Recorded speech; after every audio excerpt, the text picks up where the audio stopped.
have literally lost aircraft chasing these things. So they're not Russian or Chinese. So we have a declassified British government document, which is a research document into UFOs, that points out a couple of times, actually, that about 4 Soviet pilots, perhaps Russian pilots since, were lost trying to engage these aircraft. Were killed. Does it say how? Doesn't say how. And I haven't been able to find out how. I did hear from someone, though, engaged was an appropriate term to use, so that they were trying to shoot these things down was the implication. Okay, so if Russia, China, and the U.S. have all had this experience, then these are not. These are not. And I think that's a pretty clear assessment on the part of the military. These are not made by human beings. No. Well, yeah, I think that's a fair assessment based on the capabilities, especially with some of the aircraft that the Navy have seen in recent years are manifesting, right? That you have things that are going hundreds of knots under the water, anti-gravity, instantaneous hypersonic acceleration. That you have basically capability performance without jet propulsion. Right.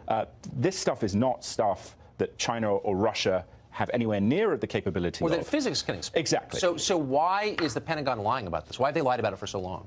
I mean, that's the golden question. I think one reason is that a lot of people in the Pentagon fully don't understand what this is. I think they come to the conclusion it ain't from here. Yeah. But beyond that, they're somewhat flummoxed. And you think they have come to that conclusion? Yes, confidently.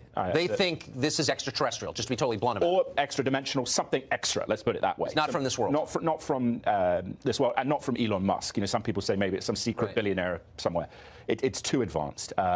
It's also quite extraordinary the degree to which when these things happen, right? When we've seen a lot of, or some coverage, not as much as we would want to see on the Navy in particular, but the nuclear synergy, the nuclear identifier, that a guy, Robert Hastings, wrote a book about this 10, 15 years ago, which is at some point probably going to become a bestseller because it talks about these things actually deactivating, in a couple of cases, US and Soviet ICBMs in the Cold War. So whatever these things are, intelligent machines, they're not ghost blips on the radar, also their ability to move both through space, air, and hundreds of knots underwater in terms of friction. Nothing can go hundreds of knots. I mean, the whole thing is, so we're out of time. Unfortunately, we should have led the show with this. We should be leading the show with this tomorrow, and so should every other newscast. Well, it's great you're covering it. It's great you're covering it. No one else does. Covering it more.